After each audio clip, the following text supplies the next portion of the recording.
నిత్య ప్రేమతో నన్ను ప్రేమించి నిత్య. ప్రార్థన చేసుకుందాం. మహాకృపయు కనికరము కలిగిన మా కన్న తండ్రి, ఘనమైన ఉన్నతమైన నీ నామమునకు స్తుతులు స్తోత్రములు చెల్లిస్తున్నా. నీ పిల్లలుగా నాయన మేమందరము శాశ్వత ప్రేమ నీ టీవీ కార్యక్రమం ద్వారా పరిశుద్ధ లేఖనములను ధ్యానించుచుండగా నీ సహాయాన్ని మాకు అనుగ్రహించండి. నీ దాసుడనైనా నన్ను మరుగుపరచండి. శక్తి కలిగిన నీ మాటలను చెప్పగలిగే సామర్థ్యాన్ని అనుగ్రహించండి. వినుచున్న నీ పిల్లలకు కూడా నాయన వివేచనను అనుగ్రహించి ఈ కార్యక్రమము నీకు మహిమకరంగా మా అందరికీ దీవనకరముగా జరిగించమని మిమ్మల్ని కోరుకుంటూ పరిపూర్ణమైన నీ ఆత్మ సహాయానికై ప్రాధేయపడుతూ క్రీస్తు నామం నీ ప్రార్థన అడిగి వేడుకొనుచున్నాము తండ్రి, ఆమేన్. ప్రేమన దేవుని వారలారా, దేవుని అపారమైన ప్రేమను బట్టి, ఉచితమైన కృపను బట్టి పరలోకమందున్న కన్న తండ్రికి క్రీస్తు పేర కృతజ్ఞతాస్తుతులు చెల్లించుచున్నాను. దేవుని పిల్లలైన మీ అందరికీ కూడా క్రీస్తు పేర శుభములు వందనములు తెలియజేసుకుంటూ పరిశుద్ధ గ్రంథాన్ని మీ చేతుల్లోనికి తీసుకొని వాక్యాన్ని చూస్తూ వాక్య ధ్యానాన్ని కొనసాగించవలసిందిగా ప్రభు ప్రేమను బట్టి మిమ్మల్ని కోరుతున్నాను. కుటుంబాలు వర్ధిల్లటం, నీరసించటం గురించి రెండవ భాగాన్ని మనం మాట్లాడుకోబోతున్నాం. మొదటి భాగంలో దావీదు కుటుంబం దేవుని చిత్తాన్ని గ్రహించింది, సౌలు గారి కుటుంబం దేవుని చిత్తాన్ని గ్రహించలేదు అనే విషయాన్ని మనం నేర్చుకున్నాం. ఈరోజు కూడా పరిశుద్ధ గ్రంథములోనికి వెళ్ళి ఒక కుటుంబం వర్ధిల్లాలి అంటే ఆ కుటుంబానికి ఉండవలసిన సుగుణాలను గురించి మనం మాట్లాడుకోవడానికి ప్రయత్నం చేద్దాం. కుటుంబం అనగానే తల్లి, తండ్రి, పిల్లలు. వివాహం దేవుని సంకల్పం, పిల్లలు దేవుడిచ్చే బహుమానం. తల్లిదండ్రులు పిల్లలు కలిసిన ఒక చక్కటి కుటుంబముగా దేవుడు తన సన్నిధిలో వర్ధిల్లాలి అని కోరుకున్నాడు. ఇది దేవుని అనాది కాల సంకల్పం. దేవుని సంకల్పాన్ని చిన్నాభిన్నం చేయడానికి దుష్టుడు కూడా ఆది నుండే ఎత్తుగడలు వేస్తూ కుటుంబాలు నాశనానికి తీసుకొని వెళ్ళడానికి వాడు ప్రయత్నం చేస్తున్నాడు అని ఆదాము కుటుంబాన్ని బట్టే మనకు అర్థమవుతుంది. కాబట్టి కుటుంబం ప్రేమానురాగాలతో ముందుకు వెళుతున్నప్పుడు వర్ధిల్లుతుంది. కానీ పగ ప్రతీకారాలను కలిగి ఉంటే ఆ పగ ప్రతీకారాలు నాశనం వైపుకు మనల్ని తీసుకొని వెళతాయి. ఫ్యాక్షనిస్టు గొడవలలో ఎన్నో కుటుంబాలు నాశనం అయిపోయిన సంగతి మనందరికీ తెలుసు. ప్రేమ చేతగానితనముగా, ప్రేమ వల్ల ఏమీ సాధించలేము అన్నట్లుగా మనకు అనిపిస్తుంటుంది. కానీ ప్రేమ ఆయుధము కంటే గొప్పది అని దాన్ని ఆయుధంగా ధరించిన వారికి తెలుసు ప్రియమన దేవుని పిల్లలారా. కాబట్టి దయచేసి మీరు ఆలోచించండి. పరిశుద్ధ లేఖనాలలో దేవుడు మనకు చూపెడుతున్న బాటలో నడవటానికి మనం ప్రయత్నం చేయాలి. ఎప్పుడు దేవుడు మాటను బట్టి మనం ముందుకు వెళ్ళగలిగితే కష్టంగా అనిపించిన మన జీవిత ప్రయాణం అద్భుతంగా ఉంటుంది. మన కుటుంబాలు వర్ధిల్లుతాయి. దావీదు కుటుంబం ప్రబలడానికి మరొక బలమైన కారణం ఏంటంటే దావీదు ప్రేమ అనురాగముతో పరిపాలించినట్లుగా మనందరికీ తెలుసు. సౌలు దావీదు మధ్య గొడవలు, సౌలు దావీదు మధ్య ఉన్న వ్యత్యాసాన్ని మనం ఆలోచించగలిగితే సౌలు దావీదును చంపాలనుకున్నాడే తప్ప దావీదు ఎప్పుడు సౌలును చంపాలి అన్న ఆలోచన కూడా రాలేదు. అవకాశము వచ్చినా అభిషిక్తుణ్ణి నేను చంపను అని దావీదు నిర్ణయం తీసుకున్నాడు అంటే మీరు ఆలోచించండి. దావీదు యొక్క ప్రేమను బట్టి సౌలే ఒకానొక దశలో నాకంటే నీవు నీతిమంతుడవు, దేవుడు నీకు తోడై ఉన్నాడు అని చంపాలనుకున్న సౌలే దావీదు గురించి సాక్ష్యమిచ్చాడు అంటే దావీదు ప్రేమ, దావీదుకున్న గుణగణాలను దయచేసి మనం ఆలోచించాలి. పరిశుద్ధ గ్రంథంలోనికి వెళ్ళి ఒక చక్కటి మాటను మనం చూసి ముందుకు వెళదాం. సమూయేలు మొదటి గ్రంథము 18వ అధ్యాయము 11వ వచనాన్ని చూడండి. ఒకప్పుడు సౌలు చేతిలో ఒక ఈట ఉండగా దావీదును పొడిచి గోడకు బిగించుదననుకొని సౌలు ఆ ఈటను విసిరెను. అయితే అది తగలకుండా దావీదు 2 మారులు తప్పించుకొనెను. సౌలు దావీదును చంపాలి అన్న ఆలోచన కలిగి ఉన్నాడు. దావీదు మాత్రం అవకాశము దొరికినా సౌలును చంపలేదు. అంటే పగ ప్రతీకారముతో సౌలు కనపడుతున్నాడు. దావీదు మాత్రం ప్రేమ, ఆప్యాయత, అనురాగముతో దావీదు కనపడుతున్నాడు. ఇంకా కాస్త ముందుకు వెళ్ళి జాగ్రత్తగా మనం ఆలోచించగలిగితే సమూయేలు 2వ గ్రంథము 1వ అధ్యాయము 17-18 వచనాలను దయచేసి చూడండి. యూదా వారికి అభ్యాసము చేయవలెనని దావీదు సౌలును గూర్చియు అతని కుమారుడైన యోనాతానును గూర్చియు ధనుర్గీతమొకటి చేసి దానిని బట్టి విలాపము సలిపెను. యోనాతాను సౌలు మరణించారన్న సంగతి తెలియగానే దావీదు సంతోషించటం లేదు. ఎవరైనా తనను చంపాలనుకొని తనను శత్రువుగా భావిస్తున్న వారికి ఏదైనా జరిగితే తగిన శాస్తి జరిగింది అని సంతోషించే వారిని చాలామందిని చూస్తుంటాం మనం. కానీ దావీదు సౌలు నిమిత్తము, యోనాతాను నిమిత్తము ధనుర్గీతం ఒకటి వ్రాయించి దుఃఖము సలిపాడు. అంటే మీరు ఆలోచించండి, పగ ప్రతీకారాలతో సాధించేది ఏమీ లేదు ప్రియమైన వారలారా. సమాజం ఏమనుకుంటుందంటే శత్రువును అంతమొందించాలి అన్న ఆలోచనతో ఉంటున్నారు. కానీ విచిత్రం చెప్పమంటారా, అందరూ ఈ భూమి మీదికి వచ్చిన మనము ఏదో ఒకరోజు ఈ భూమిని విడిచిపెట్టి వెళ్ళవలసిందే. ఎవరో మనల్ని చంపవలసిన అవసరత లేదు. ఎవరు చంపకుండానే మనమే చనిపోతాం ప్రియమైన వారలారా. అలానే మనల్ని చంపినవాడు కలకాలం ఉంటాడంటే ఉండడు, వాడు చనిపోతాడు. జీవితం చిన్నదైనప్పుడు ప్రేమించడానికే సమయం లేని ఈ స్థితుల మధ్య పగ ప్రతీకారాలతో మనం ఎటువైపు వెళుతున్నాం ఆలోచించండి. దావీదు దుఃఖము సలుపుతున్నాడు అంటే ఒక నిజమైన ప్రేమ సౌలు పట్ల, యోనాతాను పట్ల దావీదుకు ఉంది అని మనం గ్రహించాలి ప్రేమన దేవుని పిల్లలారా. అది మాత్రమే కాదు, దావీదు సింహాసనం మీద కూర్చున్న తర్వాత దావీదు ఎలాంటి నిర్ణయం తీసుకున్నాడో మనం చూడగలిగితే చాలా ఆశ్చర్యం కలుగుతుంది. సమూయేలు 2వ గ్రంథము 9వ అధ్యాయము 1వ వచనం. యోనాతానును బట్టి నేను ఉపకారము చూపుటకు సౌలు కుటుంబములో ఎవడైనా కలడాయని దావీదు అడిగెను. సౌలు కుటుంబమునకు సేవకుడగు సీబాయను ఒకడుండగా వారు అతనిని దావీదు నొద్దకు పిలువనంపిరి. రాజు, సీబావు నీవే కదా అని అడుగగా అతడు, నీ దాసుడనైనా నేనే సీబాను అనెను. రాజు, యెహోవా నాకు దయ చూపినట్లుగా నేను ఉపకారము చేయుటకు సౌలు కుటుంబములో ఎవడైనా ఒకడు శేషించియున్నాడా అని అతనిని అడుగగా సీబా, యోనాతానుకు కుంటి కాళ్ళు గల కుమారుడొకడున్నాడని రాజుతో మనవి చేసెను. దావీదు సింహాసనం మీద కూర్చున్న తర్వాత యోనాతాను నాకు ఉపకారం చేశాడు గనుక సౌలు కుటుంబీకులలో ఎవరైనా ఉన్నారా, వారికి నేను ఉపకారము చేస్తాను అంటున్నాడు.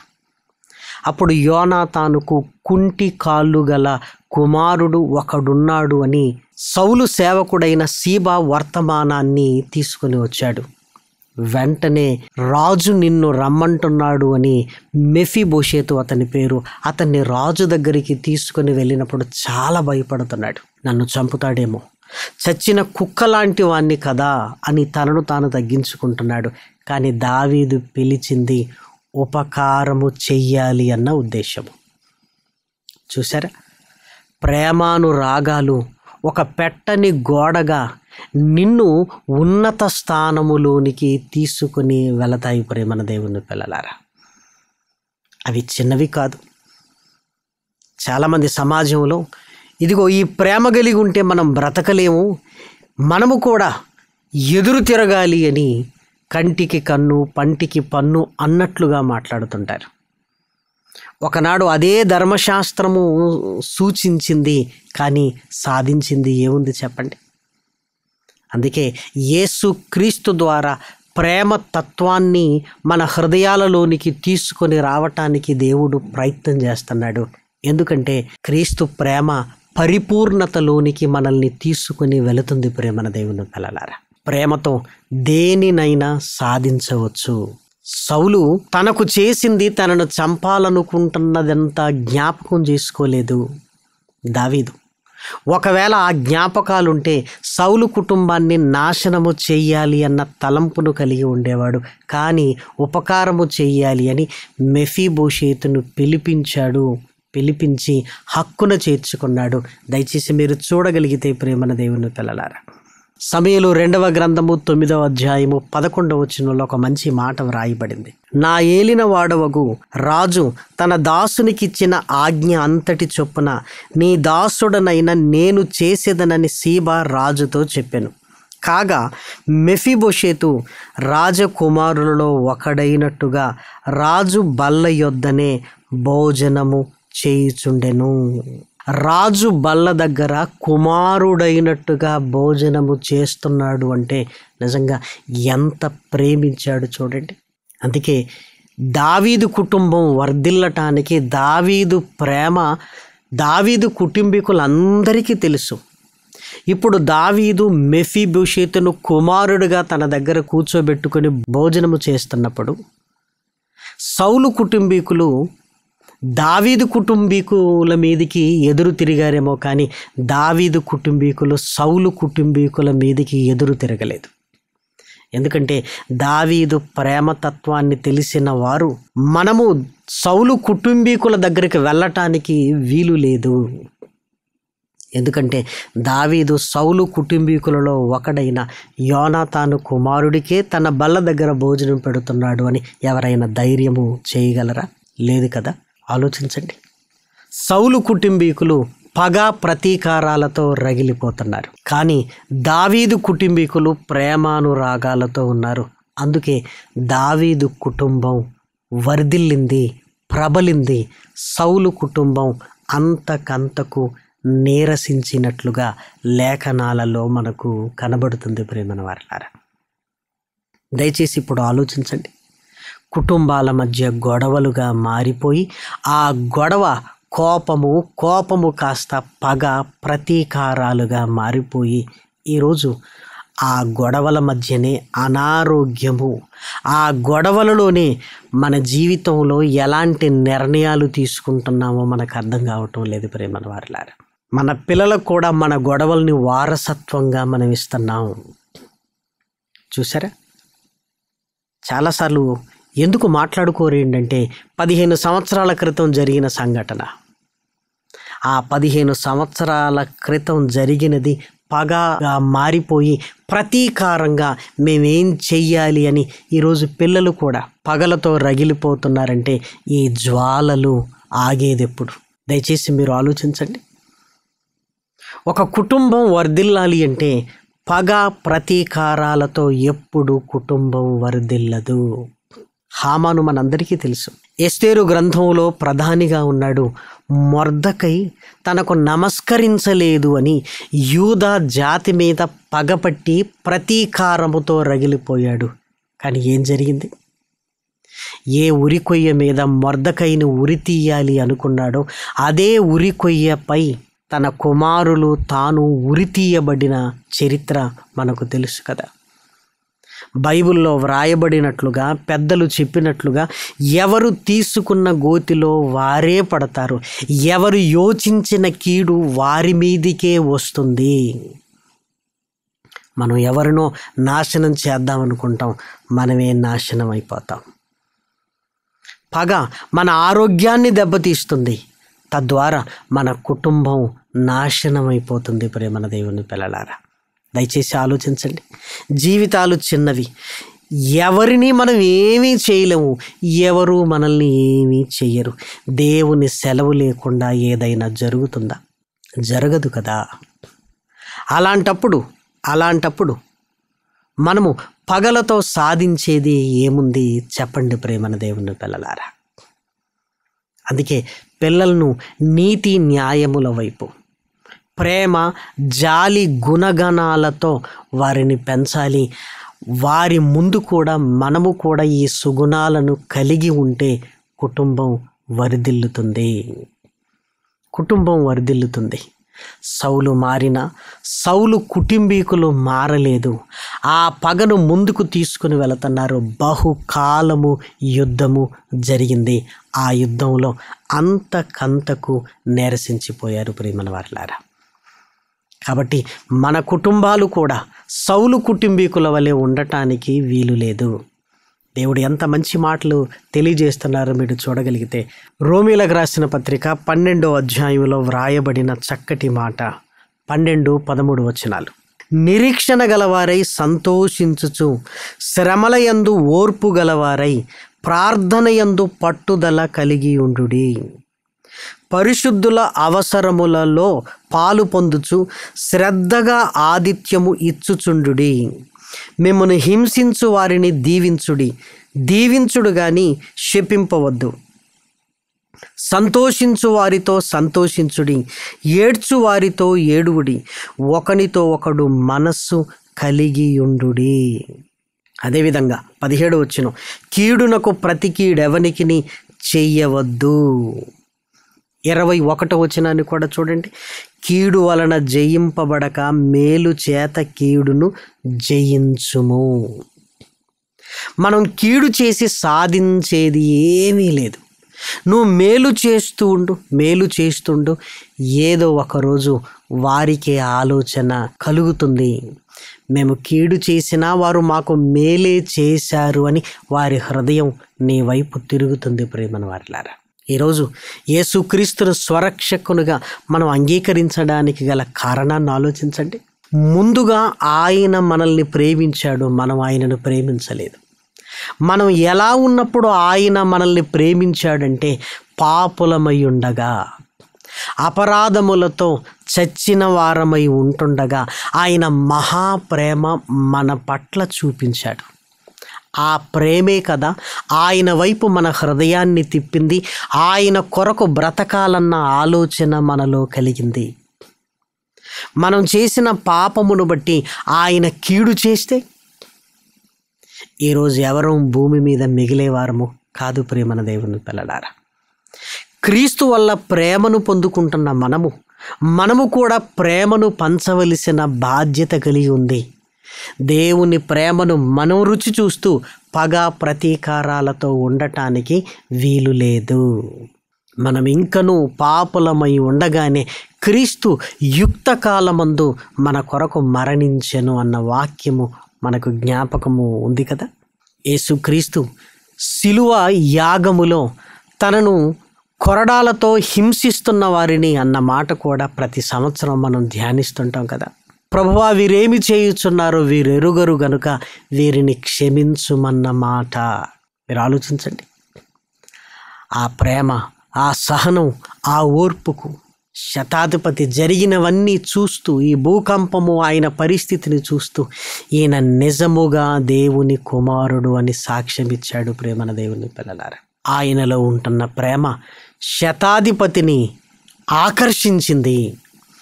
ఆయనను స్వరక్షకుడుగా అంగీకరించి ఆయన మాటలను ధ్యానిస్తూ రక్షణలోనికి వచ్చి సంఘములో ఎదుగుతున్న మనలో ఆయన కనబడాలి.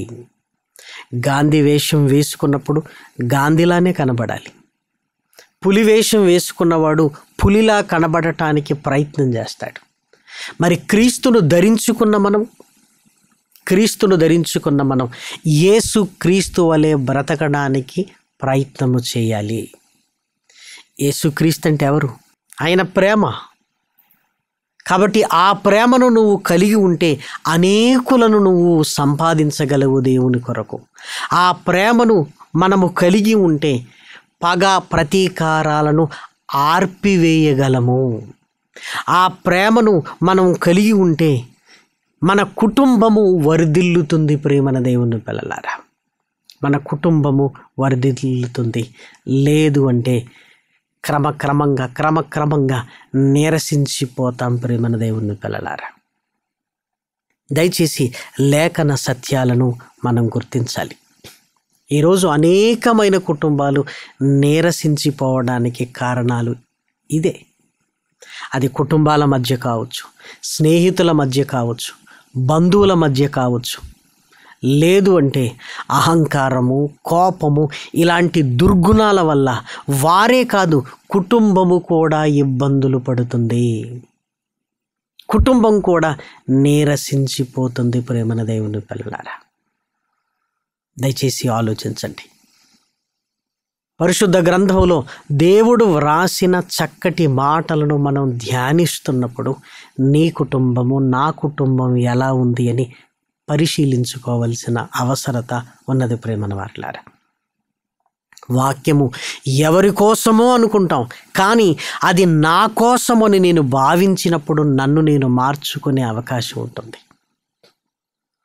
ఇది నాది, దేవుడు నా కొరకు ఈ మాటలను మాట్లాడుతున్నాడు అన్నప్పుడు సరిదిద్దుకునే అవకాశం ఉంటుంది. వాక్యములో ఏదో క్రొత్త సంగతులు తెలుసుకోవాలి, ఇది నా కోసం కాదనుకుంటే ఎప్పటికీ మన జీవితాలు మారవు. ప్రేమన దేవుని పిల్లలారా, దయచేసి మీరు ఆలోచించండి. దావీదు కుటుంబం ప్రబలడానికి కారణము ప్రేమ, అనురాగాలు. మనం కూడా ఆ ప్రేమానురాగాలను కలిగి ఉంటే మన కుటుంబాలు వర్ధిల్లుతాయి, అందరినీ సంపాదించుకోగలవు, అందరినీ సరిచేయగలవు. నిన్ను నీవు దేవుని ఎదుట నిలబడగలిగే ధైర్యాన్ని నువ్వు సంపాదించుకోగలవు. మన కోపాలు దేవుని నీతిని నెరవేర్చవు. మన పగ అనేకుల రక్షణలోనికి తీసుకుని రాదు. మన ప్రతీకారము యేసుక్రీస్తు మరణ సమాధి పునరుత్థానములను అనేకులకు తెలపగలిగే స్థితిని ఇవ్వదు. ప్రేమన దేవుని పిల్లలారా, కాబట్టి దయచేసి ఆలోచించండి. దేవుడు మనతో మాట్లాడుతున్నప్పుడు వాటిని స్వీకరించి మన హృదయాన్ని ఆయన వైపు మళ్లించుకోగలిగితే ఎంత మేలు. కాబట్టి ప్రేమన దేవుని పిల్లలారా, ప్రేమానురాగాలు కుటుంబాలు వర్ధిల్లడానికి కారణం పగ, ప్రతీకారాలు కుటుంబం నాశనం అయిపోవటానికి దారులు. కాబట్టి నీ కుటుంబం పట్ల దేవుని చిత్తాన్ని గ్రహించు. ప్రేమానురాగాలతో నీ కుటుంబము దేవుణ్ణి సేవిస్తూ ముందుకు వెళ్ళగలిగితే వర్ధిల్లుతుంది అనటంలో ఎలాంటి సందేహము లేదు. మూడో భాగాన్ని మరలా మాట్లాడుకుందాం. మరొక ఎపిసోడ్లో ప్రార్థన చేసుకుందాం. మహాకృపయు కనికరము కలిగిన మా కన్న తండ్రి, ఘనమైన ఉన్నతమైన నీ నామమునకు స్తుతులు స్తోత్రములు చెల్లిస్తున్నాం. విలువైన నీ మాటలనైనా నీ పిల్లలుగా మేము విన్నాం. విని విడిచిపెట్టకుండా మా హృదయములో నాయన పదిలపరుచుకొని పట్టుదల కలిగి నీ కొరకు బ్రతకగలిగే భాగ్యాన్ని అనుగ్రహించండి. శాశ్వత ప్రేమ టీవీ కార్యక్రమాల కొరకు నాయన సహకరిస్తున్న, ప్రార్థన చేస్తున్నా నాయన ప్రతి కుమారుణ్ణి, కుమార్తెను, పెద్దలను నాయన సంఘములను నాయన దీవించండి. నీ పిల్లలు నాయన ఈ ప్రయాసలో నాయన పాలి భాగాన్ని కలిగి ఉంటుండగా నాయన ఫలాన్ని అనుగ్రహించి నాయన క్షేమమును, సమాధానమును నాయన వారికి, వారి కుటుంబాలను, సంఘములో నాయన అనుగ్రహించండి. అదేవిధంగా నాయన తండ్రి, ప్రార్థనా సహాయాన్ని కోరిన నీ పిల్లలను జ్ఞాపకం చేసుకోండి. తండ్రి, శోధింపబడుతున్న నీ పిల్లలకు నాయన సహనాన్ని అనుగ్రహించండి. శోధనలో పడకుండా నాయన స్థిరముగా నిలబడి నాయన నీ కొరకు నాయన బ్రతకగలిగే భాగ్యాన్ని అనుగ్రహించండి. అనారోగ్యంతో బాధపడుతున్న నీ పిల్లలకు స్వస్థతనివ్వండి. కుటుంబాలలో కలహాలు, కన్నీళ్లు నాయన అనైక్యత కలిగిన కుటుంబాలను దర్శించండి నాయన. ప్రేమానురాగాలు కలిగినైన ఒకరి హృదయాన్ని ఒకరి వైపుకు త్రిప్పుకొని నాయన నీ కొరకు బ్రతకాలన్న తాపత్రయాన్ని కలిగించండి. తండ్రి, యవనస్తుల వివాహాల విషయంలో నాయన సహాయాన్ని అనుగ్రహించండి. వారి ఉద్యోగాల విషయంలో నాయన కృప చూపించండి. తండ్రి, దుష్టుడు నాయన శోధించనివ్వకుండా నాయన మనోనిబ్బరము కలిగిన వారుగా, ధైర్యము కలిగిన వారుగా నాయన ముందుకు తీసుకుని వెళ్ళండి.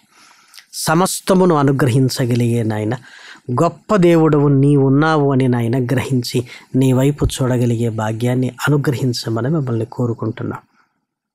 ఈ శాశ్వత ప్రేమ టీవీ కార్యక్రమము నీకు మహిమకరంగా, అనేకులకు దేవనకరముగా నాయన ముందుకు తీసుకుని వెళ్ళమని మిమ్మల్ని కోరుకుంటూ క్రీస్తు నామం నీ ప్రార్థన అడిగి వేడుకొనుచున్నాము తండ్రి, ఆమేన్.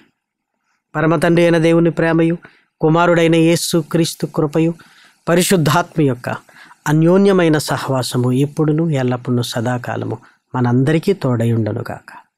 ఆమేన్. స్వార్థం లేనిది ప్రేమ, అన్నీ ఓర్చును ప్రేమ, గంభం లేనిది ప్రేమ, అపకారమునే మరచును ప్రేమ, ఉప్పొంగని గుణమే ప్రేమ, కోపం నిలుపదు ప్రేమ, అన్నీ తాడును ప్రేమ, మత్సరమే పడనిది ప్రేమ, దయనే చూపును ప్రేమ, గరికే చేచును ప్రేమ, సహనం చూపును ప్రేమ, నిరీక్షణతో నిలుచును ప్రేమ.